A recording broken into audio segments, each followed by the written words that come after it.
avventuriero della notizia, cacciatore di scoop. Carmine Pecorelli, detto Mino, di appellativi ne conta parecchi. Stile graffiante, linguaggio allusivo.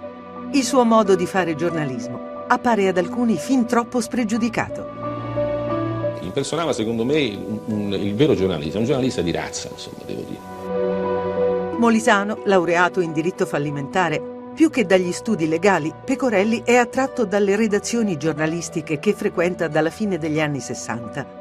Dopo una prima esperienza al periodico Mondo d'Oggi, Mino Pecorelli fonda e dirige OP, Osservatore Politico, agenzia di stampa quotidiana che dipende dalle notizie fornite dallo stesso Pecorelli. Non si poteva chiudere questa agenzia, che era ciclostilata, era una decina di fogli ciclostilati, non si poteva chiudere perché doveva arrivare lui, Mino Pecorelli, il direttore, il quale arrivava all'ultimo momento e dettava una notiziola di 10-15 righe, una notizia che non aveva alcun senso comune.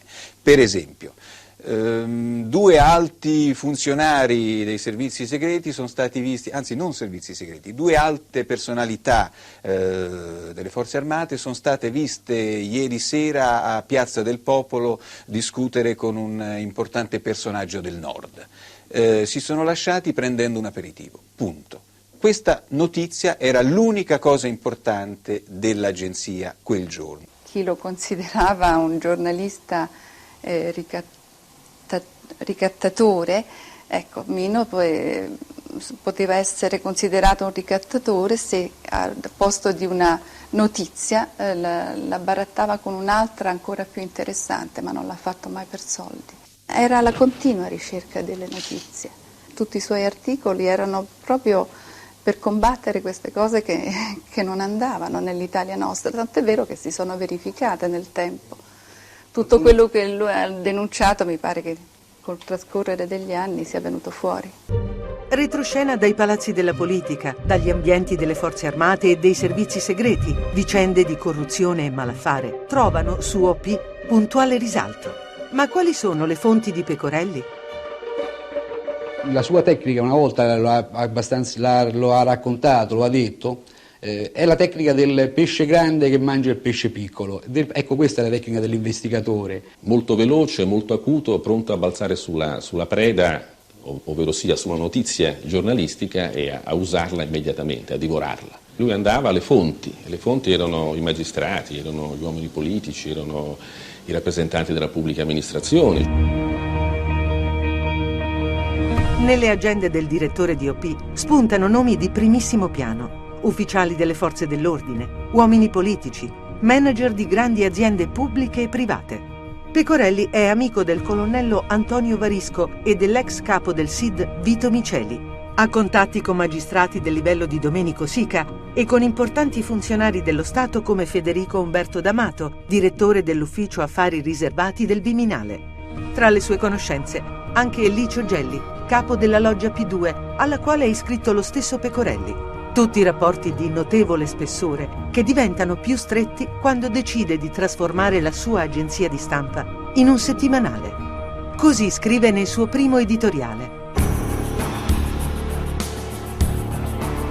Parleremo di fatti, di risvolti segreti, di indiscrezioni e retroscena che non leggerete mai nei giornali in attesa delle provvidenze legislative.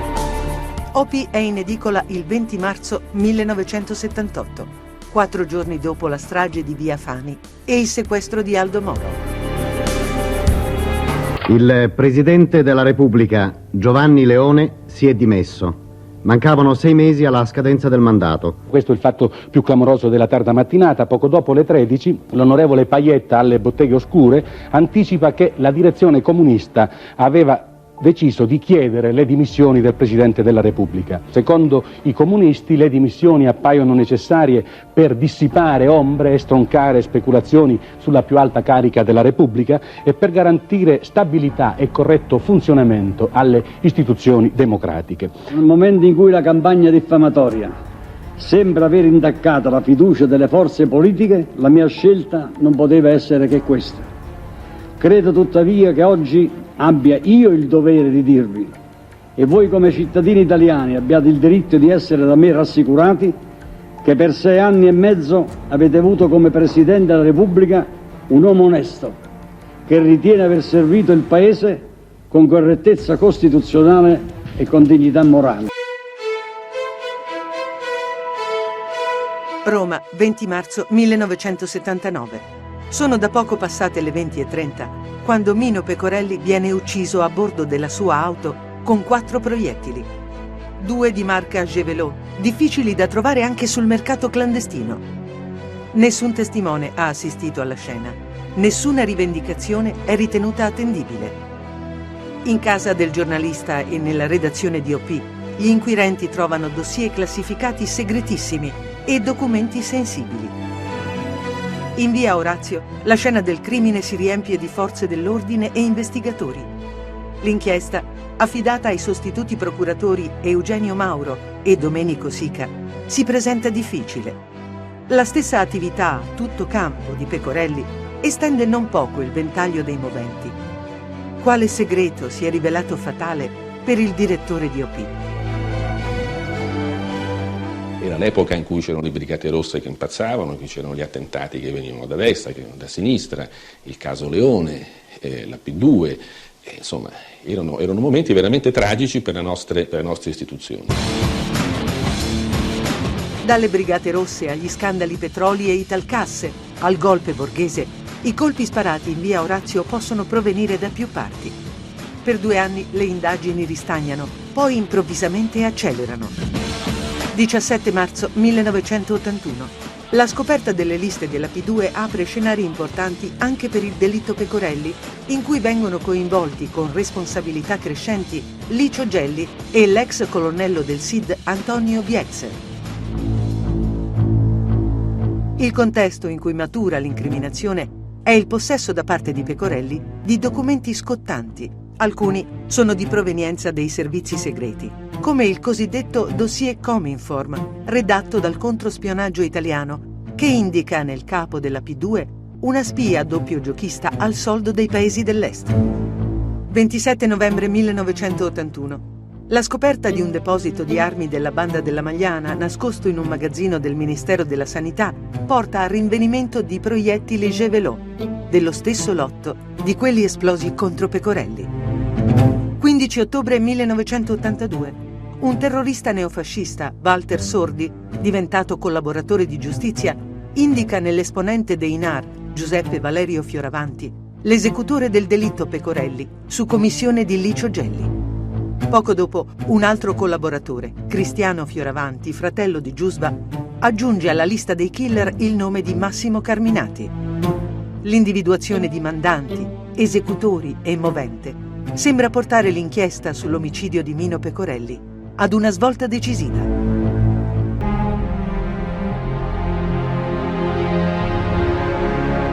15 novembre 1991.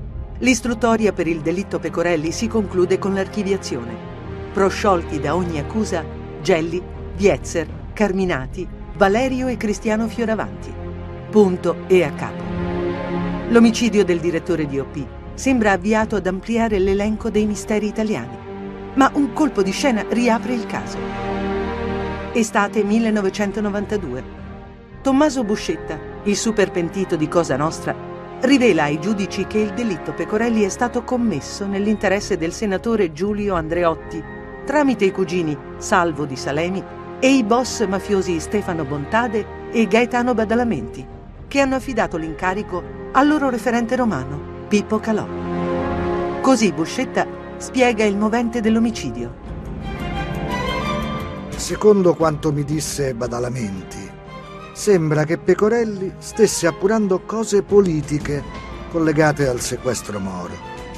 Andreotti era appunto preoccupato che potessero trapelare quei segreti inerenti al sequestro dell'onorevole Moro, segreti che anche il generale Dalla Chiesa conosceva.